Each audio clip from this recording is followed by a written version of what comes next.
Hi guys, welcome back to the channel. Today I've got two replays in the British Tier 8 heavy tank, the Caernarvon. Now this is a very good heavy tank.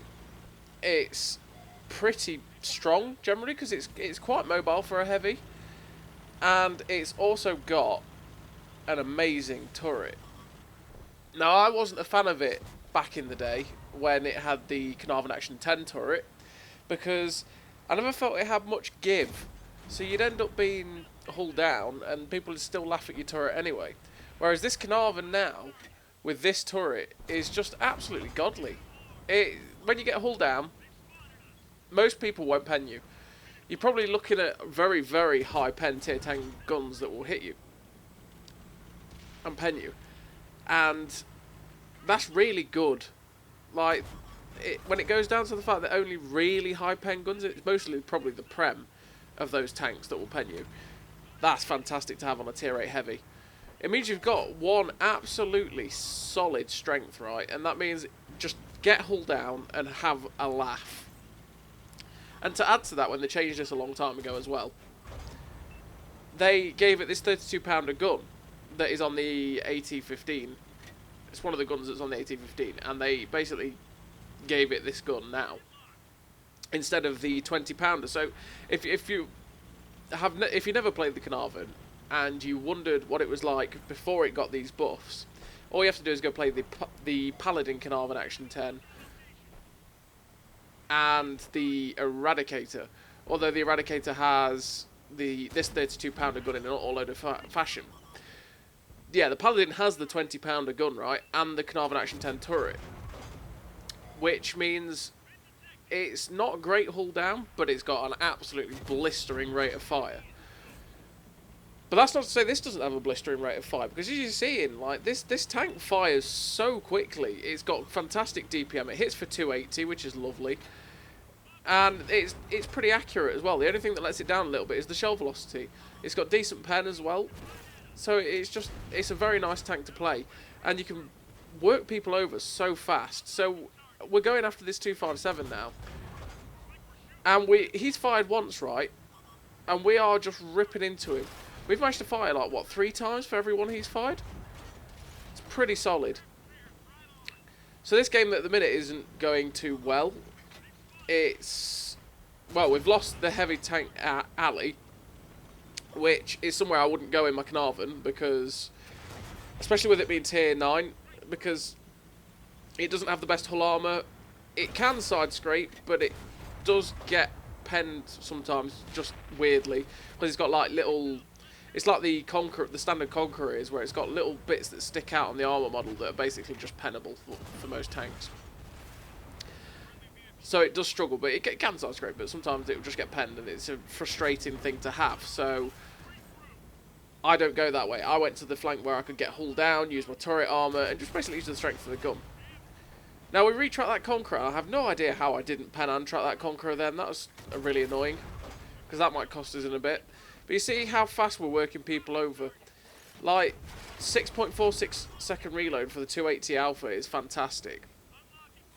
And that's really helping us in this situation where we are extremely outnumbered here.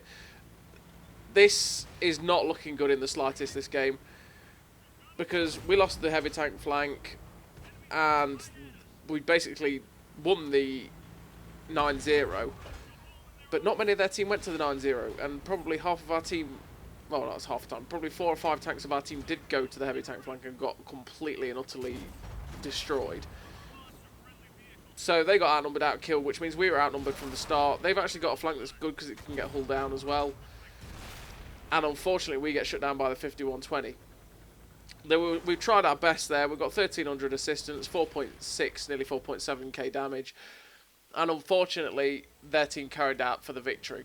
We got a high caliber, ace tanker, Confederate, 1.1k base, like I say, 4.6, nearly 4.7k damage. I generally do really like this tank. This tank is just fantastic. It's a fantastic tank to play. It is a bit one-dimensional in its play, in the fact that get hull down, use your great DPM. But the thing is, it does that fantastically. And I keep saying fantastic, because it is a brilliant tank. So here we are again, and we're on El Haloof this time. And we're going to go to the heavy tank corner, or the little brawling corner at B12, A12. Because at B2, B3, we can get hull down, we can use the turret armour of this tank, and we can just put the gun to work. It's a position that you always want to go to if you've got a tank that's very good at hull down, because you can really get shots at people going up the one line, get side shots, you can brawl with the people that are sitting at C2, you can brawl with anyone that tries to push you as well and stay hull down. It's just a nice area to be. Plus, you're also safe from artillery, which is it's always a bonus, isn't it, really? I mean, who doesn't love to be hull down? I mean, who doesn't love to be hull down using a great gun and safe from artillery? It's a fantastic thing. So we are getting there, and obviously seeing we are quite slow going up hills, but we are a heavy tank, so yeah, we're going to try and get there. And we've got this ISM in the middle. We've got these guys here trying to get to get some shots at the ISM. We're hoping he pulls back, which he does. He obliges. Thank you very much. Break his turret. But he's not going to stand too much chance of penning us because of the fact that we're hull down. He's pushed into a pretty aggressive position as well. Although we don't. They seem to have the numbers at the minute, but they're just not using it currently. They're currently shooting the guys at A3 and not really pushing. So right here I was thinking about pushing down and getting shots into the ISM's back, but then I hesitated and thought no, because if they push I'm doomed. And as to like prove the point, they push in. So if I'd pushed in at that moment, my game would have been over. I'd have been screwed, and like, I would have probably thrown my game from that point there. So I was quite confident in being hull down and staying poking out against this ISU, because even though he's got a very high pen gun, it was like, okay, he's not going to pen me when I'm hull down on my Caernarvon. You know, I've got a really good turret. Didn't realise he had the derp gun, obviously, you know, the SU-152's gun, which could have really hurt me. Probably would have killed my gunner, no doubt, and broke my turret, because, you know, HE-152. But we got lucky that he missed us. And now these guys are pushing into a kind of a little kill zone for me here. The only thing that could really harm me here is artillery. And we're being mindful, because this Bellerophon's coming up on the left as well.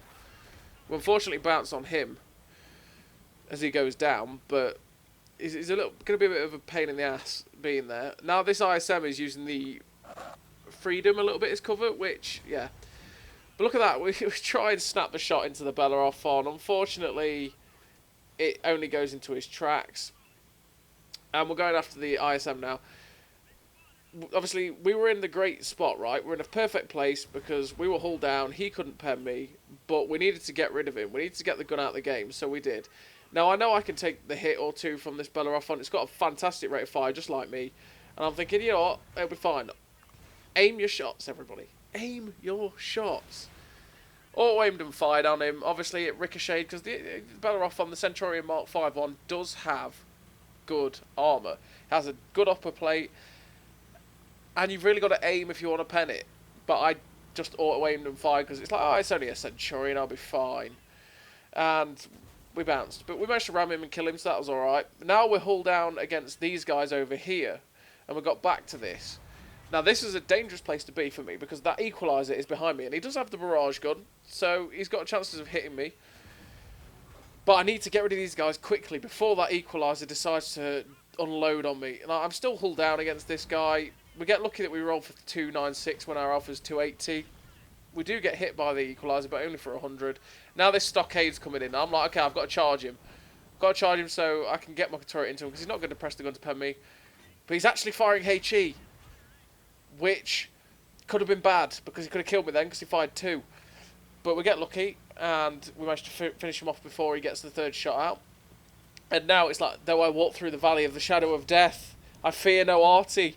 And luckily, he doesn't finish us off. I was terrified at that moment, because it was like, oh my god, we're going to die to artillery now. We've just somehow managed to get through that whole brawl without dying. I don't know how. We've come out with 19 hit points, broken gun, we are hurt. We've come out with 3.6k damage and 5 kills. Like, that little brawl there was really fun to play in, and it was kind of mental. And I don't really know how I survived.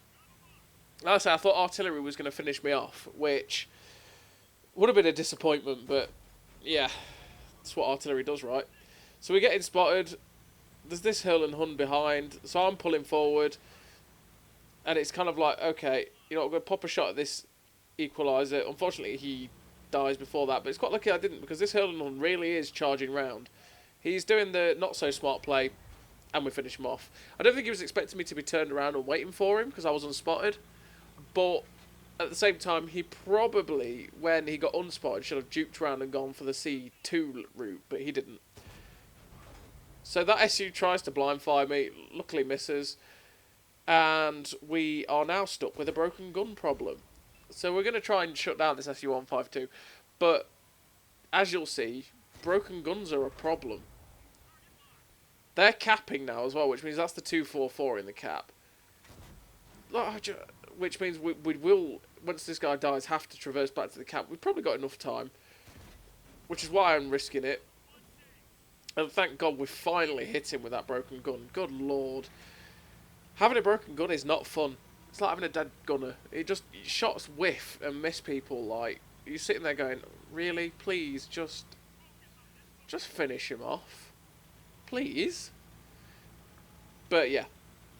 So we killed the SU then. We finally finished him off after like 6 attempts of shooting it. And we've got to get back for the 244.